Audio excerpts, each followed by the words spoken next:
The Galactic Council chambers erupted in chittering laughter as Ambassador Zeth Kaar displayed the latest intelligence reports on the newly discovered species called humans. The holographic projections showed fragile bipedal creatures with paper-thin skin, brittle bones, and organs that could fail from the slightest disruption. "Look at them," wheezed Counselor Vex through his breathing apparatus, his 6 eyes gleaming with amusement. "They require constant atmospheric pressure, specific temperature ranges, and their skin tears from simple contact with rough surfaces. How did such pathetic creatures even survive long enough to develop space travel?" The Zephyrian delegate, Krelon, fluttered her membrane wings dismissively. "Their bones break under stress that our younglings could withstand. They cannot survive in vacuum for even moments, and their internal temperature regulation is so poor they die from minor fluctuations. The galaxy has seen many species, but none so delicate." Ambassador Zeth Kaar nodded gravely, his crystalline exoskeleton gleaming under the chamber lights. "The Terran system poses no strategic value anyway. We should simply catalog them as a curiosity and move on. Perhaps in a few thousand cycles they might develop into something more substantial." The laughter continued to ripple through the assembled delegates. The Korath, whose metallic hides could withstand direct plasma fire, found the concept of humans wearing protective clothing absolutely hilarious. The aquatic Dularian representatives noted with disdain that humans couldn't even survive in water for extended periods without artificial aids.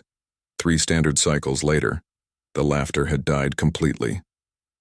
The emergency session of the Galactic Council convened in stunned silence as they reviewed footage from the Kepler Nebula incident. A massive solar flare had crippled the joint expedition fleet, leaving vessels from 12 different species stranded in a radiation-saturated dead zone where no civilized being could survive. The rescue ships had found something impossible. "Play the transmission again," commanded High Counselor Zen Thara, her tentacles writhing with barely contained disbelief. The holographic display flickered to life, showing the bridge of the human vessel Endurance. Captain Sarah Chen stood at her station, her face bearing burns that would have killed most species outright. Behind her, the bridge crew worked frantically, at sparking consoles, their fragile bodies somehow still functional despite radiation levels that had reduced Korath warriors to unconscious husks. "This is Captain Chen of the UES Endurance," the recording played. "We've recovered survivors from 14 vessels so far. The Zephyrian delegates are in critical condition, but our medical team has improvised life support systems using spare parts and duct tape. We're not leaving anyone behind." Counselor Vex leaned forward, his breathing apparatus wheezing louder, in agitation. "This is impossible. The radiation levels alone should have liquefied their internal organs." But the footage continued. Human crew members were shown working in the irradiated hulks of alien vessels, their pathetic bodies somehow enduring conditions that had overwhelmed beings with natural armor plating and redundant organ systems. They dragged unconscious Korath warriors 3 times their size to safety. They jury-rigged life support systems for aquatic Dularians using nothing but scrap metal and determination. "How?" whispered Krelon, her wings trembling. "Our scientists calculated that no organic life form could survive more than minutes in that environment." The answer came from Dr. Marcus Webb, the expedition's chief medical officer, in a follow-up report. His voice was hoarse, his hands visibly shaking from radiation poisoning. Yet he continued to work. "The secret isn't that we're strong," he explained while treating a Zephyrian's radiation burns. "It's that we're stubborn. When our bodies start failing, we just keep going anyway. Pain is temporary, giving up is permanent." The council watched in growing horror and fascination as the humans continued their impossible rescue operation. They saw crew members with broken bones manually cranking airlock mechanisms. They witnessed engineers with severe radiation sickness crawling through collapsed bulkheads to restore power to alien life support systems. They observed Captain Chen, her retinas burned white from cosmic radiation, navigating by instruments she could no longer see. "They should be dead," muttered Ambassador Zeth Kaar. "Every biological model says they should be dead." But they weren't dead. Against every law of nature, the galaxy's wisest scientists understood. The humans simply refused to die. When their equipment failed, they improvised. When their bodies failed, they pushed harder.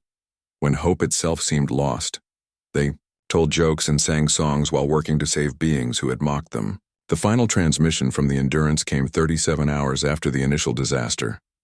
Captain Chen's voice was barely a whisper, but her words carried across the galaxy like thunder. All survivors have been transferred to the rescue fleet.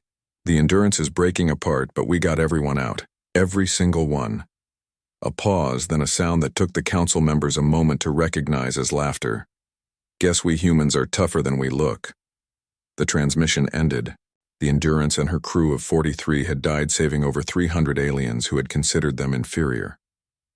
In the months that followed, the Galactic Council's xenobiologists worked frantically to understand what they had witnessed. They discovered that human fragility was actually a feature, not a flaw. Their ability to feel pain meant they knew exactly how much damage they could sustain before true failure. Their apparent weaknesses forced them to be creative, adaptable, and relentlessly persistent. Most shocking of all was the psychological profile. Humans, it seemed, had evolved not just to survive, but to thrive in situations that would break the spirit of other species. They called it hope, and it made them capable of enduring the impossible. The memorial service for the crew of the Endurance was attended by representatives from every member species of the Galactic Council. As Captain Chen's name was inscribed in the Hall of Heroes, High Counselor Zenthara addressed the assembly.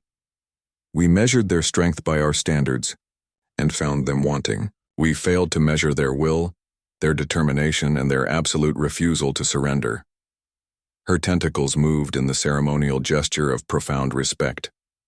Perhaps true strength is not the ability to avoid breaking, but the ability to continue functioning even after you've been broken. From that day forward, the phrase human strong entered galactic vocabulary. It didn't mean physically powerful or naturally armored. It meant the ability to keep fighting when fighting seemed impossible, to keep hoping when hope was gone, and to keep protecting others even at the cost of your own life. The galaxy had learned a crucial lesson.